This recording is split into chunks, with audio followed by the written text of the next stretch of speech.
Hi everyone, स्वागत करती हूँ आप सभी का आज के सेशन में। आज इस वीडियो में हम डिस्कस करने वाले हैं राष्ट्रीय शिक्षा नीति से संबंधित 50 इंपॉर्टेंट एमसीक्यूज जो आपके हर एग्जाम में आपको हेल्प करेगा।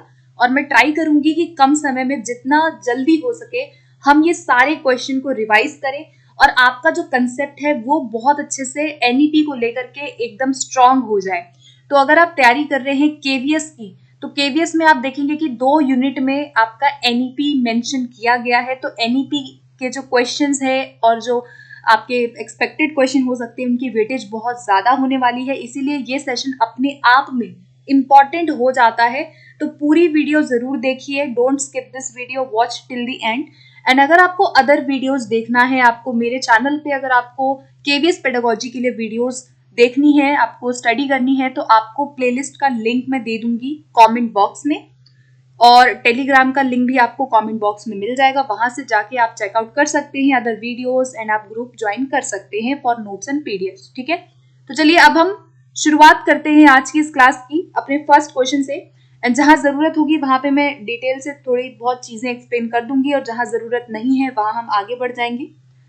तो फर्स्ट क्वेश्चन कहता है कि निम्नलिखित में से कौन सा सुधार एनईपी में शामिल किया गया है।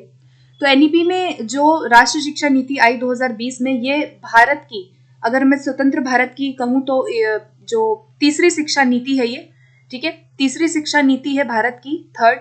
और अगर मैं 21वीं सदी की बात करूं तो 21वीं सदी की पहली शिक्षा नीति है। आफ्टर 1986 की पॉलिसी के बाद रिवाइज करके इस नीति को लाया गया और काफी सारे सुधार इसमें किए गए, जिसमें समान और समावेशी शिक्षा की बात की गई। सार्वभौमिक पहुंच को बोला गया कि हम हर बच्चे तक यूनिवर्सल एजुकेशन को पहुंचाएंगे, हर बच्चे तक शिक्षा होना चाहिए, गुणवत्तापूर्ण शिक्षा होनी चाहिए।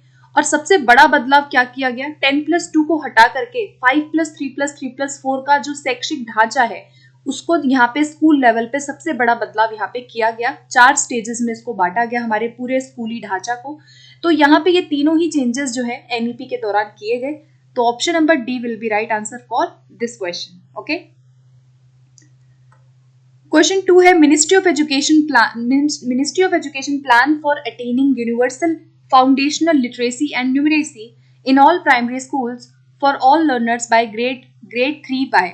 अब ये क्वेश्चन बहुत ही इंपॉर्टेंट मैं कहूंगी FLN के पर्सपेक्टिव से। तो आपके सिलेबस में FLN को जोड़ा गया है, फाउंडेशनल लिटरेसी एंड न्यूमरेसी जोड़ा गया है। तो यहाँ पे मिनिस्ट्री ऑफ एजुकेशन के द्वारा एक जो है निपुण भारत प्रोग्राम को लॉन्च किया गया। तो जो प्रोग्राम मिनिस्ट्री ऑफ एजुकेशन ने लॉन्च किया उसको निपुण भारत कहा गया। तो निपुण भारत प्रोग्राम में ये उद्देश्य रखा गया कि हम कक्षा 3 तक हर बच्चे तक फाउंडेशनल लिटरेसी और न्यूमरेसी को क्या करेंगे, पहुंचाएंगे। और जो लक्ष्य बोला गया वो 25 बोला गया। वैसे आपको कहीं कहीं 26-27 भी मिल जाएगा, लेकिन आप एक बात याद रखिएगा कि कम से कम 2025 तक बोला गया है। ठीक है, उसके बाद 26-27 तक पहुंचे तो भी कोई दिक्कत नहीं, लेकिन 2025 तक बोला गया कि हम हर बच्चे तक जो है जो एक फ्लुएंसी है, जो लिटरेसी, जो कौशल है, वो हम 3rd कक्षा तक पहुंचाएंगे। ठीक है, तो कक्षा 3री तक ये बात कही गई है। और ये निपुण भारत प्रोग्राम के अंतर्गत इसको लक्ष्य माना गया कि हम हर बच्चे तक FLN को पहुंचाएंगे और मिनिस्ट्री ऑफ एजुकेशन ने इसको किया। तो ऑप्शन नंबर बी क्या हो जाएगा इस क्वेश्चन के लिए, करेक्ट आंसर हो जाएगा। क्वेश्चन 3 है एनईपी के अनुसार ECCE का पूर्ण रूप क्या है। तो आपके सिलेबस में ECCE अलग से जोड़ा गया है, तो अच्छे से ECCE को आपको पढ़ना है। सबसे पहले फुल फॉर्म ही पूछी जाती है। मैंने 2 दिन पहले ही वीडियो डाली है ECCE की, तो वो वीडियो आप जरूर देखना। और अगर आपने वो क्लास देखी है तो आप यहाँ पे इसको कर लोगे।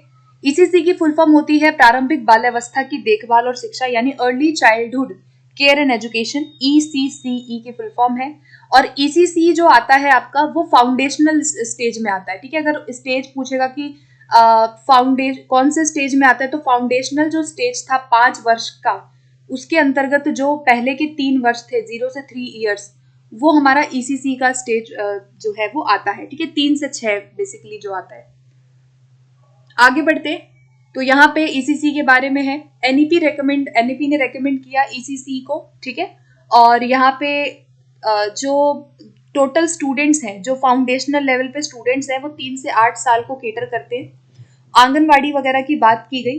ठीक है, अगर हम 3 से 6 साल की बात करें तो बाल वाटिका और आंगनवाड़ी की बात की गई कि हम प्ले एक्टिविटी से बाल वाटिका में बच्चों को सिखाएंगे, ठीक है। तो ये बेसिक बात आपको याद रखनी है। नेक्स्ट क्वेश्चन है full form of FLN। FLN की फुल फॉर्म पूछी जाती है तो निपुण भारत प्रोग्राम में मिनिस्ट्री ऑफ एजुकेशन के द्वारा FLN को पाने का लक्ष्य रखा गया कि सार्वभौमिक जो फाउंडेशनल लिटरेसी एंड न्यूमरेसी है उसको हम प्राप्त करेंगे।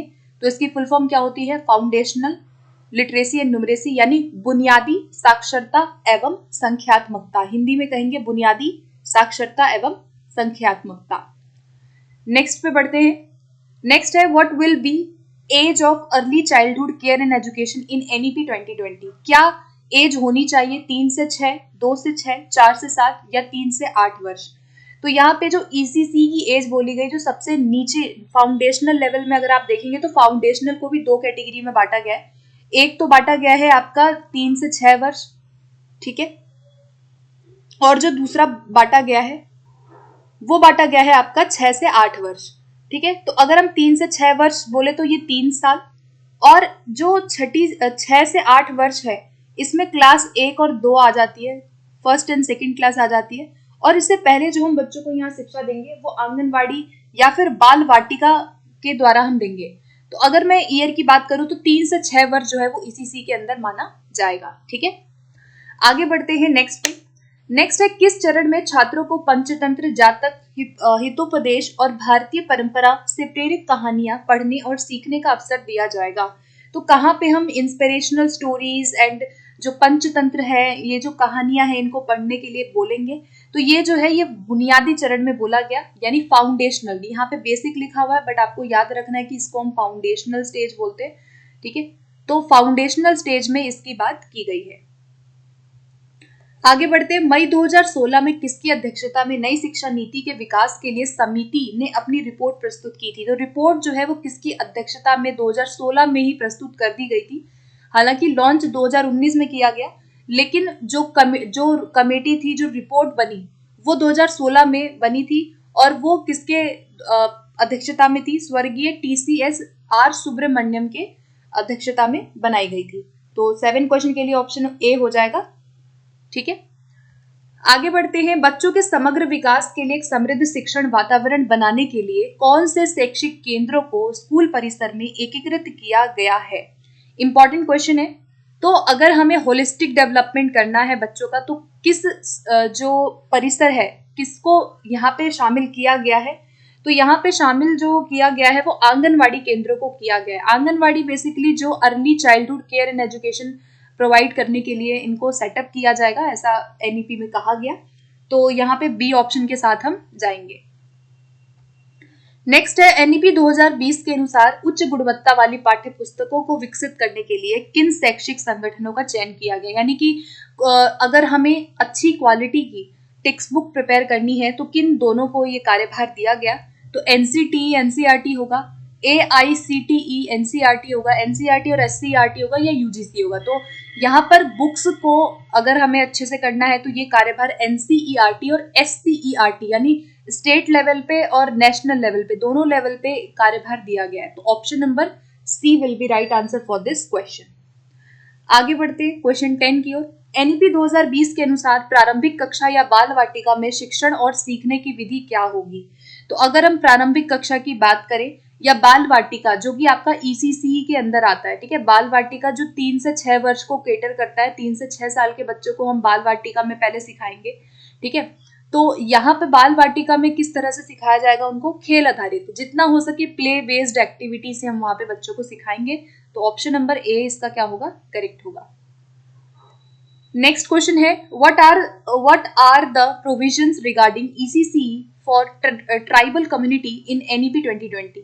अब देखो ECC के संबंध में आदिवासी समुदाय के लिए भी प्रावधान किया गया, यानी कि उन बच्चों को भी केटर किया जाएगा जो कि आदिवासी कम्युनिटी से आते हैं, है ना। जो जिन बच्चों को जो हाशिए पे है या जिनको सुविधा नहीं मिल पाई है, सोशली डिप्राइव्ड जो बच्चे हैं, उनको भी बोला गया और उनके लिए आश्रम शालाओं का निर्माण किया गया, ठीक है। तो आश्रम शाला में शिक्षा की बात की गई कि हम ऐसे बच्चों के लिए हम क्या विकसित करेंगे? आश्रम स्कूल्स को विकसित करेंगे। तो आश्रम शालाओं का निर्माण किया गया आदिवासी समुदाय के बच्चों के लिए ECC में, ठीक है। सो ऑप्शन नंबर सी होगा इस क्वेश्चन का करेक्ट। नेक्स्ट क्वेश्चन की ओर बढ़ेंगे अब हम। एनईपी 2020 के अनुसार प्रारंभिक बाल्यावस्था देखभाल और शिक्षा पाठ्यक्रम की योजना और कार्यान्वयन निम्नलिखित में से किन मंत्रालयों द्वारा संयुक्त रूप से किया जाएगा। वेरी वेरी इंपॉर्टेंट क्वेश्चन इसको मैं कहूंगी। ईसीसी में करिकुलम की बात की गई थी कि करिकुलम, या फिर अगर मैं शिक्षण विधि की बात करूं, करिकुलम और पेडागोजी जो है ये किन लोगों को इसका कार्यभार दिया गया है ईसीसी में, वो आपको बताना है। तो मैंने 4 लोगों की बात की थी। कौन कौन से मंत्रालय थे? एक तो एचआरडी था, MHRD human resource development, WCD और एचएफडब्ल्यू। और इसके साथ साथ एक और मैंने डिस्कस किया था जब मैंने वीडियो बनाई थी, तो उसमें ट्राइबल अफेयर्स की भी मैंने बात की थी। ठीक है, यानी आदिवासी जो जनजातीय मंत्रालय है। ठीक है, तो ट्राइबल अफेयर्स हो गया जो यहाँ मेंशन नहीं किया गया है, लेकिन आपको याद रखना है। ट्राइबल अफेयर्स हो गया। एचएफडब्ल्यू की फुल फॉर्म होती है, H4 होता है हेल्थ, ठीक है, F4 होता है फैमिली, हेल्थ एंड फैमिली, और W4 होता है welfare, health and family welfare. WCD की फुल फॉर्म होती है ministry of women child development, women and child development याद रखना। और HRD की फुल फॉर्म है ह्यूमन रिसोर्स डेवलपमेंट। तो ये 4 लोग हैं जिनको बोला गया कि ईसीसी में हम पाठ्यक्रम की योजना बनाएंगे और उसको कार्यान्वित करेंगे अच्छे से। तो 4 लोग हैं, MHRD, WCD, HFW और ट्राइबल अफेयर्स, ये 4 लोग हैं। ठीक है, तो इनको आपको याद रखना है, इंपॉर्टेंट क्वेश्चन था। आगे बढ़ते हैं। राष्ट्रीय शिक्षा नीति के अनुसार प्रारंभिक शिक्षा में सार्वभौमिकरण, आधारभूत साक्षरता और संख्यात्मकता प्राप्त करने का लक्ष्य वर्ष क्या बोला गया है।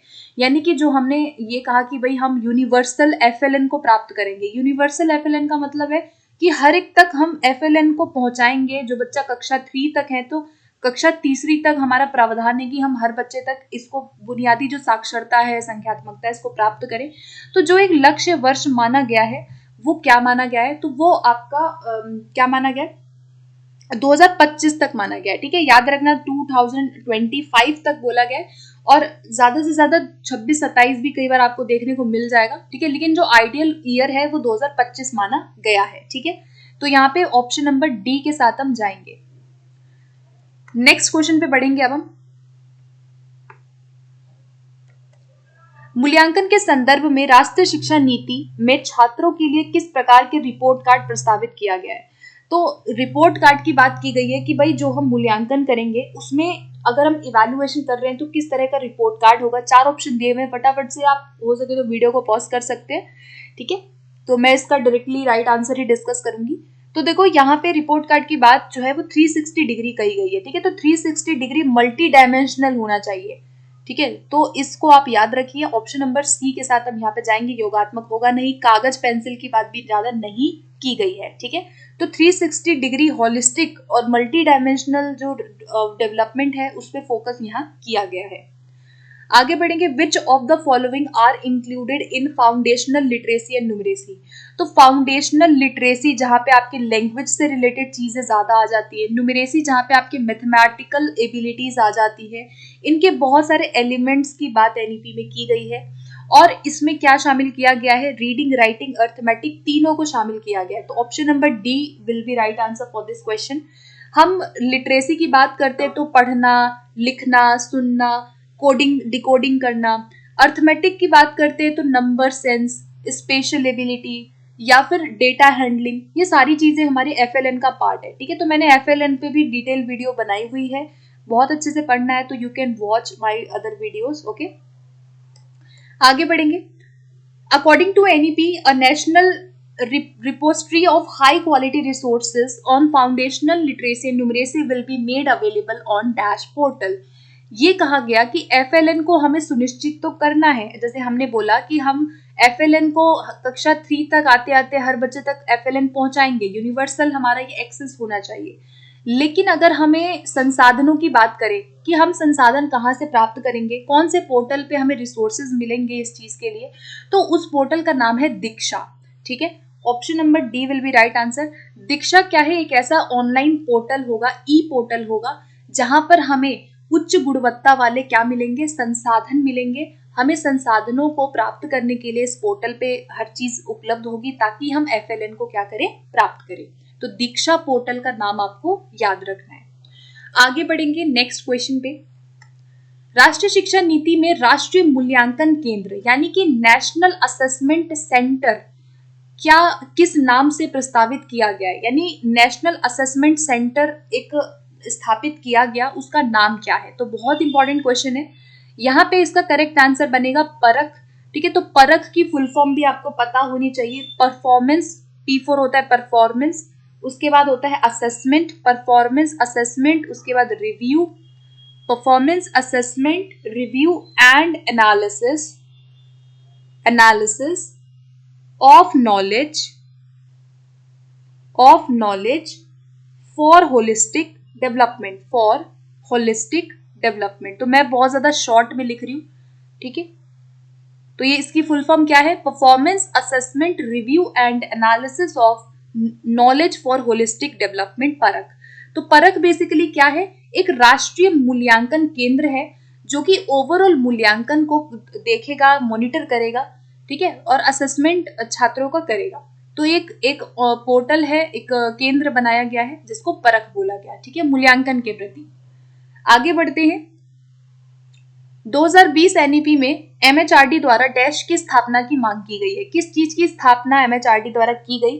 तो एमएचआरडी का नेम चेंज करके क्या रख दिया गया है? एनईपी में मिनिस्ट्री ऑफ एजुकेशन रख दिया गया है, ठीक है। तो याद रखना इसका जो न्यू नेम है वो है शिक्षा मंत्रालय, एमएचआरडी नहीं है। तो शिक्षा मंत्रालय द्वारा किसकी मांग की गई है? ऑप्शन नंबर ए की मांग की गई है ना। जैसे कि मैंने बोला कि मिनिस्ट्री ऑफ एजुकेशन के द्वारा निपुण भारत प्रोग्राम को लॉन्च किया गया और इस निपुण भारत प्रोग्राम में ही एफएलएन मिशन की बात की गई कि भाई हम 26-27 तक आते आते एफएलएन को प्राप्त कर लेंगे, ठीक है। तो फाउंडेशनल लिटरेसी एंड न्यूमरेसी इसका एक मेन मुद्दा था। आगे बढ़ेंगे। निम्नलिखित में से कौन जून 2017 में नवगठित ड्राफ्टिंग एनईपी के अध्यक्ष थे? तो ड्राफ्टिंग कमेटी के अध्यक्ष कौन थे? तो डॉक्टर के कस्तूरी रंगन, याद रखिएगा, ठीक है। अभी जो इससे पहले क्वेश्चन डिस्कस किया था उसमें सुब्रमण्यम आंसर था, वो 2016 की बात थी जहां पे एक रिपोर्ट बनाई गई। लेकिन अगर कमेटी ड्राफ्टिंग एनईपी के अध्यक्ष की बात की जाए तो वो कौन थे? डॉक्टर के कस्तूरी रंगन थे, ठीक है। नेक्स्ट है, राष्ट्रीय शिक्षा नीति में शिक्षक को किस कक्षा तक मातृभाषा या स्थानीय या क्षेत्र भाषा में पढ़ाने पर बल दिया गया है, यानी कितनी कक्षा तक टीचर बच्चे की मदर टंग में, लोकल, रीजनल या फिर उसकी होम लैंग्वेज में पढ़ाएगा। तो ये सारे नाम सेम है, home language, local language, regional और मदर टंग। ये कहा गया कक्षा 5वीं तक। कक्षा 5वीं तक जो है up to class 5th teacher जो है बच्चों को क्या पढ़ाएगा? मदर टंग में ही सारी चीजें पढ़ाएगा। मीडियम ऑफ इंस्ट्रक्शन भी मदर टंग होगा, ठीक है, और प्रेफरेबली क्लास 8 तक भी जा सकता है, ठीक है। ऐसा कहा गया कि भाई वैसे तो कक्षा 5 है लेकिन आगे अगर कक्षा 8वीं तक जा रहा है तो हम उसको 8वीं तक भी पढ़ा सकते हैं, ठीक है। तो याद रखना ऑप्शन नंबर बी इसका क्या होगा? करेक्ट होगा। नेक्स्ट क्वेश्चन पे बढ़ेंगे अब हम। एनईपी के अनुसार वर्तमान में जो नया पाठ्यक्रम प्रणाली है वो क्या है? तो करिकुलम का ढांचा याद रखना है।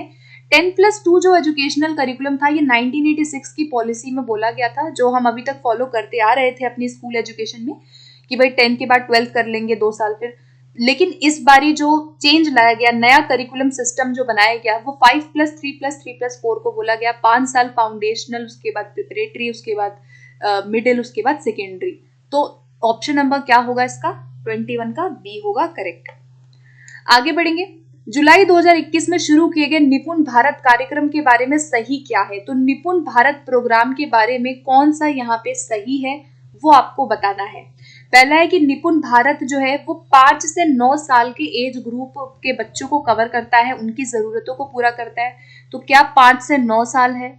निपुण भारत की फुल फॉर्म है national initiative for proficiency in reading with understanding and numeracy.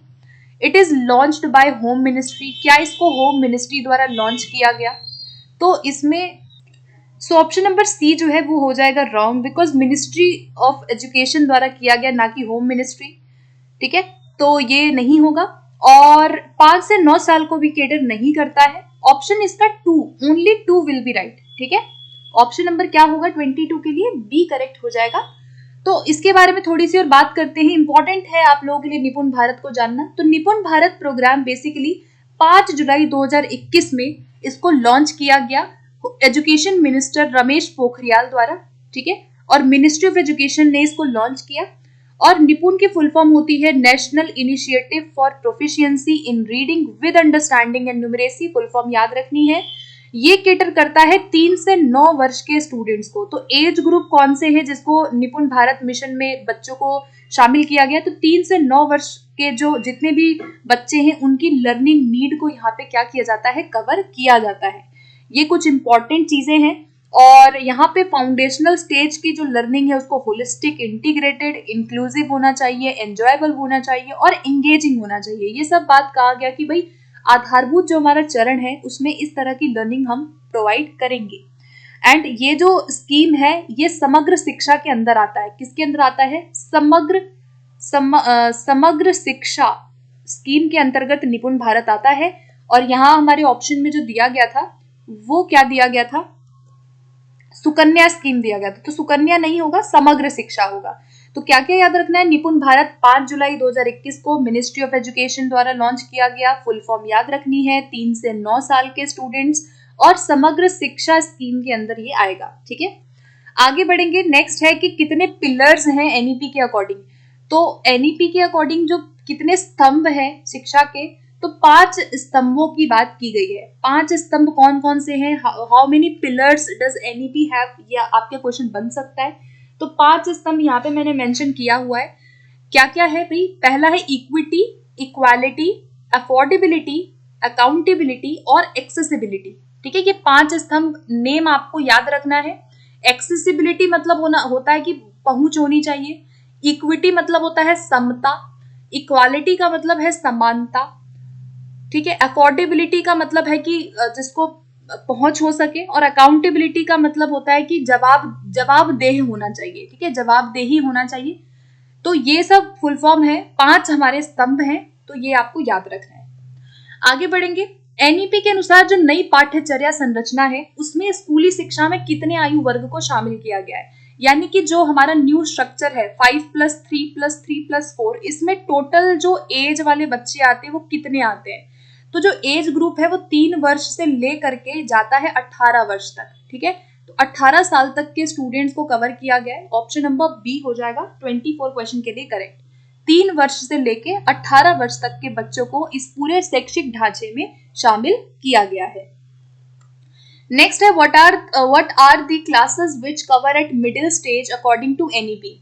अब देखो हमारा 4 स्टेज है, 5+3+3+4। ठीक है, 5 जो है वो फाउंडेशनल है, उसके बाद प्रिपरेटरी आता है, उसके बाद आता है मिडिल और उसके बाद आता है सेकेंडरी। तो इसमें जो मिडिल स्टेज है उसमें आपका पूछा गया है कि कौन से क्लास के बच्चे आ जाते हैं सेकेंडरी में। ठीक है, मिडिल में पूछा गया है कौन से स्टूडेंट्स आते हैं। तो फटाफट से देखेंगे। कक्षा 6 से 9, 9 से 12, 6 से 8। तो यहाँ पे 6 से 8 इसका करेक्ट हो जाएगा ऑप्शन नंबर सी। ओके, 25 का ऑप्शन नंबर सी हो जाएगा। तो ये बहुत इंपॉर्टेंट है, स्कूल स्ट्रक्चर आपको याद रखना है। फाउंडेशनल स्टेज में आप देख लो 5 साल है। 5 साल में से 3 साल आपका आंगनवाड़ी बाल वाटिका, उसके बाद 2 साल में फर्स्ट सेकेंड, उसके बाद 3 से 5 साल 3 साल ये हो गए। और 6 से 8 जो है ये मिडिल स्टेज में आता है। और 4 साल जो होंगे वो सेकेंडरी में आएगा, क्लास 9 से 12। तो ये आपको याद रखना है, वेरी वेरी इंपॉर्टेंट है। तो आगे बढ़ते हैं अब हम नेक्स्ट क्वेश्चन पे। National curricular and pedagogical framework for early childhood care and education. अब ये इसकी फुल फॉर्म पूछी जा सकती है। तो इसकी फुल फॉर्म भी मैंने आपसे डिस्कस किया था सेशन में। इसकी फुल फॉर्म क्या, इसका शॉर्ट फॉर्म क्या है? NCPFECCE। तो NCPFECCE इसकी फुल फॉर्म है national curricular and pedagogical framework for early childhood care and education. ये जो है कौन तैयार करेगा अप टू 8 क्लास के लिए, ये मैंने डिस्कस किया था वीडियो में भी। तो अप टू 8 क्लास तक कौन तैयार करेगा इसको? NCERT तैयार करेगा। ठीक है, तो ऑप्शन नंबर सी इसका क्या हो जाएगा? करेक्ट आंसर हो जाएगा। क्या था ये, इसमें क्या बात की गई थी? इसमें ये बात की गई थी कि जो ECCE है, ये जो early childhood care and education है, उसमें जो है जो करिकुलर है, जो पेडागोजिकल फ्रेमवर्क होगा वो NCERT तैयार करेगा 8 साल तक के बच्चों के लिए। कितने साल तक के? 8 साल तक के। और इसको ना एनसीपीएफ को दो स्टेजेस में, दो सब फ्रेमवर्क में डिवाइड किया जाएगा, ठीक है। दो सब फ्रेमवर्क में इसको डिवाइड किया जाएगा। पहला फ्रेमवर्क जो आएगा वो 0 से 3 आएगा, और जो दूसरा फ्रेमवर्क आएगा वो 3 से 8 साल आएगा। तो आई होप कि आपको समझ आ गया होगा कि ये जो एनसीपीएफ ईसीसी है इसको बनाएगा एनसीईआरटी, फ्रेमवर्क तैयार करेगा ईसीसी के लिए। दो सब फ्रेमवर्क में इसको डिवाइड किया जाएगा, एक 0 से 3 साल और दूसरा 3 से 8 साल। इस तरह से हम 8 साल के बच्चों को यहाँ पे कवर करते हैं, ठीक है। So you have to remember these important aspects ECC के बारे में, okay.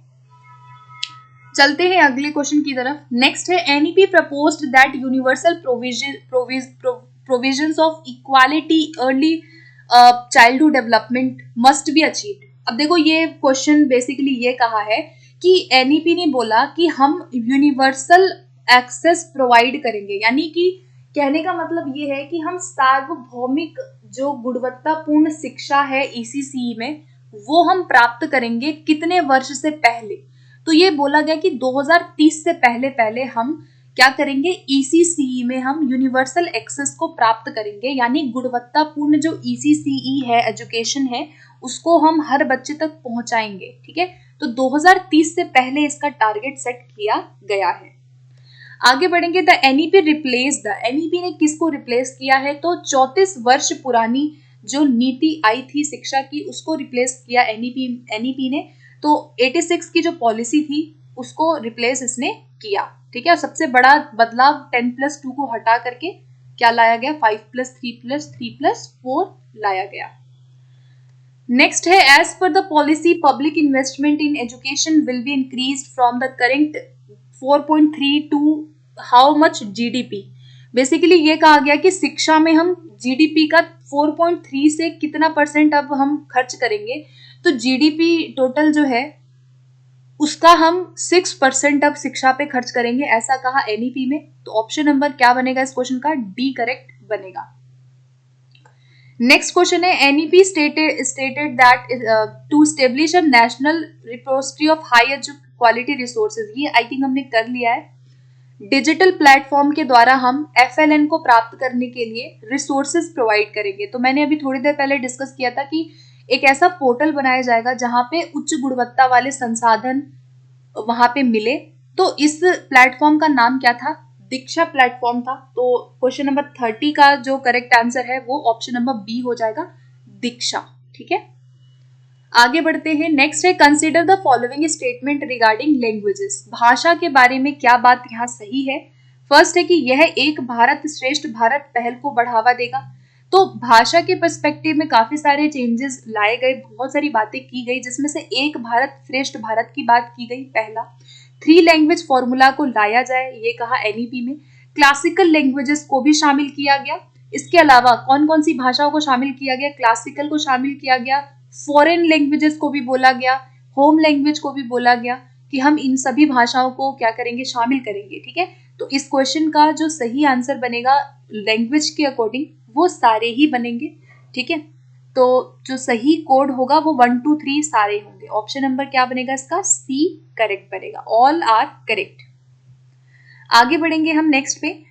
NEP 2020 proposed to set up a national assessment center। अब देखो NAC जिसकी फुल फॉर्म है नेशनल असेसमेंट सेंटर, आंकलन करने के लिए केंद्र को स्थापित किया गया और उस केंद्र का नाम क्या था, परख था, ठीक है। तो हम ये डिस्कस ऑलरेडी कर चुके हैं, परख केंद्र को बोला गया, ठीक है, कि भाई ये क्या करेगा, हर लेवल पे बच्चों का आंकलन सुनिश्चित करेगा।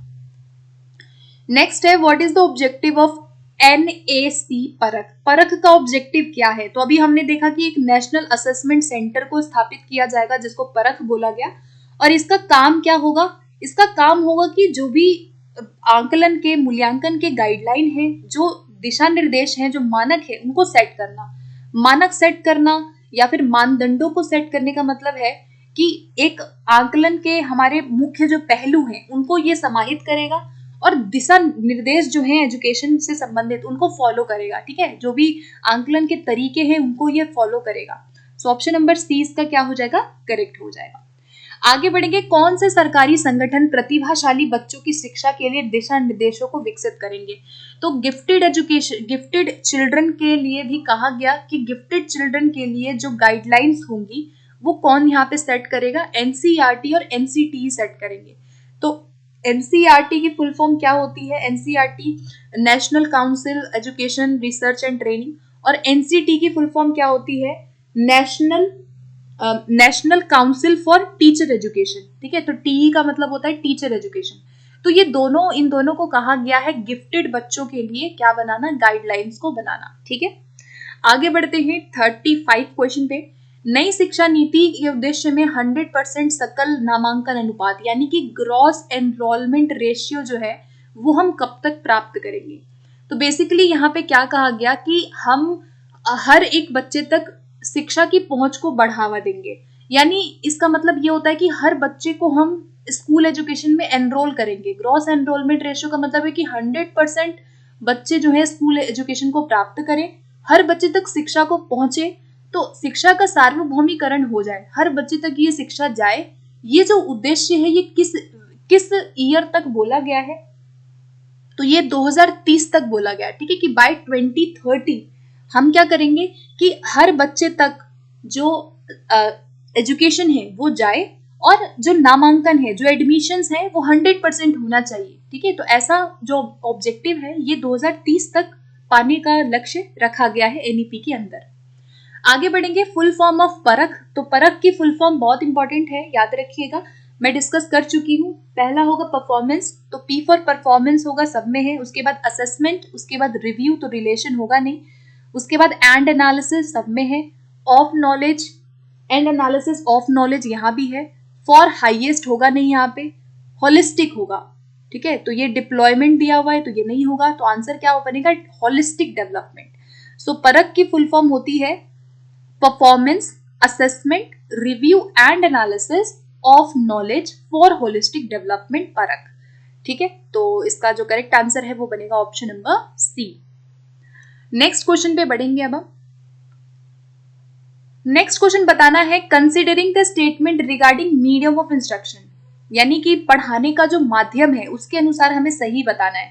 तो यहाँ पे बोला गया कि द मीडियम ऑफ, अच्छा हमें गलत बताना है। ठीक है, यहाँ पे जो गलत है वो हमें बताना है। तो पहला है कि जो मीडियम ऑफ इंस्ट्रक्शन है वो एटलीस्ट 5वीं कक्षा तक या फिर प्रेफरेबली टिल 8 ग्रेड तक या उससे beyond home language mother tongue होना चाहिए। तो मैंने अभी थोड़ी देर पहले ये बात डिस्कस की है कि जो मदर टंग है वो 5वीं कक्षा तक हम अप टू 5th क्लास तक इंस्ट्रक्शन मदर टंग में देंगे, और प्रेफरेबली हम कक्षा 8वीं तक भी दे सकते हैं, ऐसा एनईपी में कहा गया है। ठीक है, तो ये बात बिल्कुल क्या है, फर्स्ट वाली करेक्ट है, हमें गलत बताना है। फिर है कि मीडियम ऑफ इंस्ट्रक्शन मैंडेटरी होगा, तो मैंडेटरी नहीं होना चाहिए, ये गलत है। और ओनली फॉर पब्लिक स्कूल नहीं कहा गया, गवर्नमेंट एंड पब्लिक दोनों में कहा गया। तो जो गलत स्टेटमेंट है वो सेकंड और थर्ड दोनों होगा। ठीक है, ऑप्शन ए को छोड़ के बी और सी दोनों ही क्या है, गलत स्टेटमेंट है। तो ऑप्शन नंबर बी इसका करेक्ट हुआ। नेक्स्ट है कि व्यावसायिक शिक्षा कहाँ से प्रारंभ की जाएगी? वोकेशनल एजुकेशन की बात की गई कक्षा 6ठी से, तो कक्षा 6ठी से ही हम बच्चों को वोकेशनल एजुकेशन, कंप्यूटर आधारित एजुकेशन या फिर जो कोडिंग है वो हम बच्चों को कक्षा 6ठी से सिखाना शुरू कर देंगे, ऐसा एनईपी में कहा गया। सो ऑप्शन नंबर सी होगा इसका करेक्ट। आगे बढ़ते हैं, राष्ट्रीय शिक्षा नीति में किसकी वकालत नहीं की गई है? पहला है संरचनात्मक समझ यानी कि कॉन्सेप्चुअल अंडरस्टैंडिंग पे जोर, योगात्मक मूल्यांकन, पाठ्यक्रम में वृद्धि या फिर प्रौद्योगिकी के उपयोग में कमी। तो कौन सा नहीं बोला गया है? ठीक है, तो फर्स्ट है कंसेप्चुअल अंडरस्टैंडिंग, ये बिल्कुल बोला गया है। ठीक है, समेटिव असेसमेंट, पाठ्यक्रम में वृद्धि की जाए या फिर टेक्नोलॉजी में कमी, तो ये भी नहीं होगा। ठीक है, तो कौन सा, किसकी वकालत नहीं की गई है यहाँ पे? सो ऑप्शन नंबर इसका क्या होगा? सेकंड, थर्ड एंड फोर्थ तीनों की वकालत नहीं की गई है। ठीक है, 39 क्वेश्चन में सी हो जाएगा। याद रखना कि कॉन्सेप्चुअल अंडरस्टैंडिंग की बात एनईपी करता है। एनईपी ने बोला कि हम बच्चों के अंदर कंसेप्ट को विकसित करने पे ज्यादा से ज्यादा फोकस करेंगे, योगात्मक पे फोकस ना करते हुए रचनात्मक पे ज्यादा किया गया है, तो बी वाला गलत है। पाठ्यक्रम में वृद्धि मना किया गया कि पाठ्यक्रम को हम इतना ज्यादा हम उसका भार नहीं बढ़ाएंगे। ठीक है, तो पाठ्यक्रम में वृद्धि की बात नहीं की गई है और प्रौद्योगिकी में कमी की जगह बढ़ोतरी की बात की गई है। तो इसीलिए सेकंड, थर्ड एंड फोर्थ तीनों ही गलत है, इसकी वकालत एनईपी नहीं करता है। ये आपको याद रखना है, इंपॉर्टेंट पॉइंट। चलते हैं नेक्स्ट क्वेश्चन पे। नेक्स्ट है, राष्ट्रीय शिक्षा नीति किसकी और बदलाव का प्रस्ताव रखती है, क्या कहां पे चेंजेस को लाया गया है? तो learning how to learn, rote learning, enhancement of course material या फिर स्टैंडर्डाइजेशन। तो जो एनईपी है वो ए वाले की बात करता है ओनली, रटकर सीखना कभी भी नहीं होगा। पाठ्यक्रम सामग्री में वृद्धि नहीं बोला गया, जैसे कि अभी हमने डिस्कस किया कि यहाँ पाठ्यक्रम में वृद्धि की बात की गई, तो ये एनईपी मना करता है कि पाठ्यक्रम सामग्री में वृद्धि हम ज्यादा नहीं करेंगे, भार नहीं बढ़ाएंगे बच्चों पे। और मानकीकरण भी बहुत अच्छा ऑप्शन नहीं है। मानकीकरण होता है कि हर चीज में स्टैंडर्ड सेट कर देना, वो गलत है। फ्लेक्सिबिलिटी ज्यादा से ज्यादा होगी, मानकीकरण नहीं होगा। ठीक है, आगे बढ़ते हैं। 41 क्वेश्चन कहता है कि एनईपी में कौन सी विधियां, कौन से उपकरणों को आकलन के दौरान शामिल किया गया है। अगर हमें असेसमेंट करना है तो हम किन उपकरणों को उपयोग करेंगे? Role play, group assignment, portfolio या प्रोजेक्ट। तो टूल्स एंड टेक्निक्स की जब हम बात करते हैं तो उसमें रोल प्ले, समूह कार्य, पोर्टफोलियो, परियोजना सारे ही क्या है, फॉर्मेटिव के अंदर आते हैं और सारे ही कहीं ना कहीं बच्चे की लर्निंग को इनहैंस करेंगे। सो ए बी सी डी सारे ही क्या है, 41 क्वेश्चन के लिए करेक्ट है। प्रोजेक्ट हो गया, पोर्टफोलियो हो गया, ग्रुप असाइनमेंट है, रोल प्ले है, सारे ही क्या है, लर्नर सेंटर्ड तरीके हैं। तो सभी के साथ हम यहाँ पे जाएंगे। नेक्स्ट क्वेश्चन पे बढ़ेंगे अब। राष्ट्रीय शिक्षा नीति में निम्नलिखित में से किसकी वकालत की गई है? कौन सी यहाँ पे किस पे फोकस किया गया? समग्र विकास पे, अनुभवात्मक शिक्षा, पाठ्यक्रम सामग्री में कटौती और बहुभाषावाद। तो समग्र विकास, होलिस्टिक डेवलपमेंट बिल्कुल, एक्सपीरियंशियल लर्निंग बिल्कुल कहा गया है।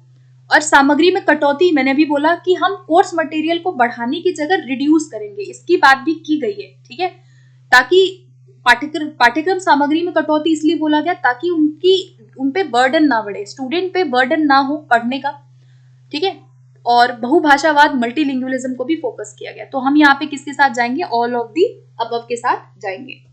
नेक्स्ट क्वेश्चन है, एनईपी किसको प्रस्तावित नहीं करती? हमें यहाँ नोट बताना है। पहला है कि सीखना की कैसे सीखना है, लर्निंग हाउ टू लर्न, बिल्कुल ठीक है।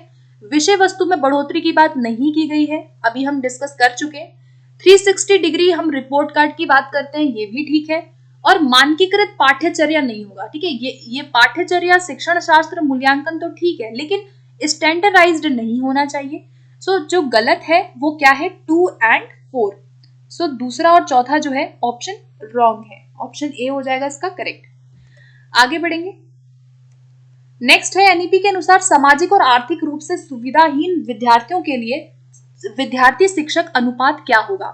तो याद रखिए, एनईपी के अंदर जो भी बच्चे इकोनॉमिकली डिसएडवांटेज, सोशली और इकोनॉमिकली डिसएडवांटेज ग्रुप से आते हैं, उन बच्चों को जो रेशियो है, जो अनुपात है, वो क्या अनुपात बोला गया है? 45 पे 1, 30 पे 1, 25 पे 1 या 10 पे? तो आंसर होगा ऑप्शन नंबर सी, 25 पे 1 बोला गया कि 25 यहाँ पे 25 छात्रों पे 1 शिक्षक यहाँ होना अनिवार्य है। ठीक है, शिक्षक 1 होगा। और ये जो प्रोविजन है ये उन बच्चों के लिए की गई है जो आर्थिक और सामाजिक रूप से सुविधाहीन है। अगर मैं नॉर्मल स्टूडेंट की बात करूं तो नॉर्मल छात्रों के लिए क्या बोला गया? 30 पे 1 बोला गया है। ठीक है, सामान्य बच्चों के लिए 30 पे 1 है। और अगर सामाजिक आर्थिक रूप से सुविधाहीन बच्चों की बात की जाए तो 25-1 का प्रोविजन किया गया है। तो ऑप्शन नंबर क्या होगा इस क्वेश्चन के लिए? सी करेक्ट हो जाएगा। आगे बढ़ेंगे। Which of the following has not been promoted by National Education Policy in context of education of student with disabilities?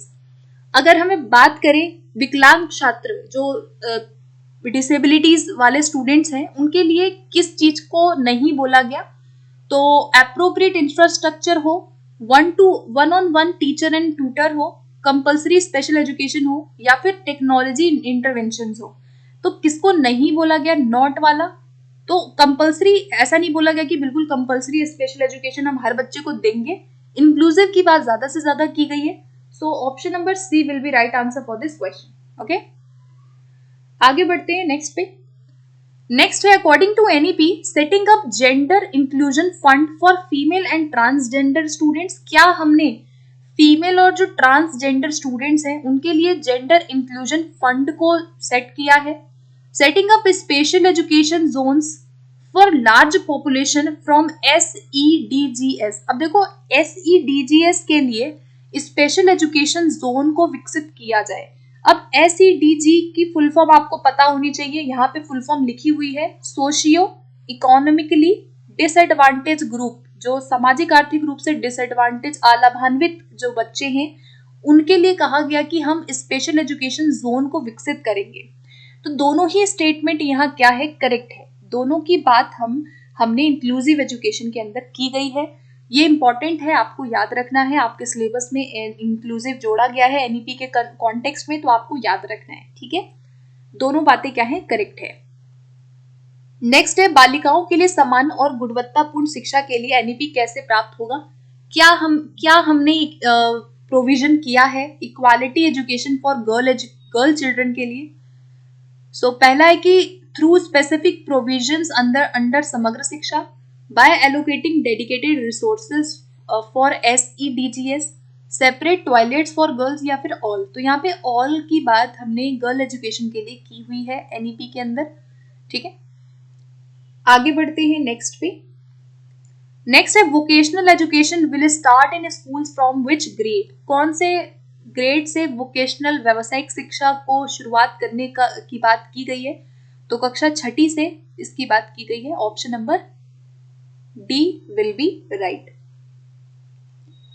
Next question है national webinar on towards an equitable and inclusive society dash focused on. अब देखो यहाँ पे किस पे focus करता है, equitable and inclusive society. ये आपके सिलेबस में भी जोड़ा गया है ये पूरा टॉपिक। तो ये किस पे फोकस करता है कि हर बच्चे तक हमें गुणवत्तापूर्ण शिक्षा और इंक्लूसिव एजुकेशन को प्रोवाइड करें। 49 क्वेश्चन के लिए ऑल ऑफ दी अबव के साथ जाएंगे। अगर हमें गुणवत्तापूर्ण शिक्षा और इंक्लूसिव सोसाइटी बनाना है, एजुकेशन देना है, तो इंक्लूसिव क्लासरूम होना चाहिए, स्कूल में फैसिलिटी होनी चाहिए, क्वालिटी की चीजें हो, ICT हो। तो ये सारी चीजें क्या है, सही है। तो ऑप्शन क्या होगा, ऑल ऑफ दी अबव होगा। 50th क्वेश्चन है SEDG स्टैंड फॉर। इसकी फुल फॉर्म पूछी जा सकती है आपसे, तो मैंने अभी डिस्कस किया था। SEDG जो है वो है socially and economically disadvantage group. ऐसे ग्रुप जो सामाजिक और आर्थिक रूप से पिछड़े हैं, डिसएडवांटेज यानी अलाभान्वित है, ठीक है।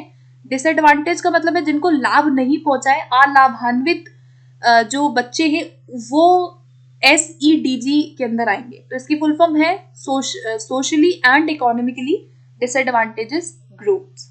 सो B will be right answer for this question.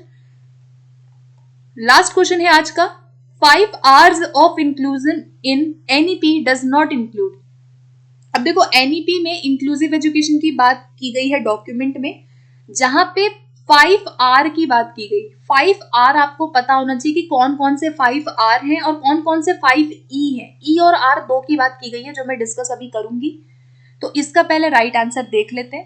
Reach, right, responsibility या रिडक्शन, कौन सा नहीं है R में।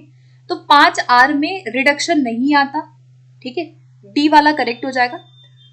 आगे देखते हैं कौन कौन से 5R हैं NEP के अकॉर्डिंग इंक्लूसिव एजुकेशन की जब हम बात करते हैं तो यहाँ पे देख लो, यहाँ पे 6E की बात की गई है। E कितने हैं, 6 E's है और 5R है। तो मे बी यहाँ से आपका क्वेश्चन फ्रेम हो जाए। तो 6E कौन कौन से है, इक्विटी है, फिर इक्वल एक्सेस है, equal opportunity, equal dignity, effective communication और एम्ब्रेस कल्चर। ये 6 क्या है, E है। और R में क्या आएगा, रीच, राइट, रिस्पॉन्सिबिलिटी, रिलेशनशिप और रिस्पेक्ट, ठीक है। रीच, राइट, रिस्पॉन्सिबिलिटी, रिलेशनशिप और रिस्पेक्ट, ये 5R है और 6E है इंक्लूसिव एजुकेशन में, जो कि NEP में इसको शामिल किया गया है, ठीक है। तो ये इंपॉर्टेंट है आपके एग्जाम पॉइंट ऑफ व्यू से, इसको याद रखिएगा, ठीक है गाइस। तो यहाँ पे हमारे 51 क्वेश्चंस होते हैं कंप्लीट। आई होप आप आज के सेशन में NEP के बारे में सारे इंपॉर्टेंट कंसेप्ट आपको समझ में आ गए होंगे। बहुत इंपॉर्टेंट ये सेशन अपने आप में था एंड इसको आप शेयर जरूर कीजिएगा अपने फ्रेंड्स में, ताकि वो सभी स्टूडेंट तक ये वीडियो पहुंचे जो तैयारी कर रहे हैं एंड जिनको कंटेंट चाहिए NEP पे। तो उन तक इस वीडियो को पहुंचाइए. In case if you have any doubt then let me know in comment section. And for more videos you can subscribe to my channel. And other videos के लिए आपको लिंक मैं यहाँ दे दूंगी, यहाँ से जाके आप अदर वीडियो सीधा देख सकते हैं KVS के लिए. Thank you so much and keep watching.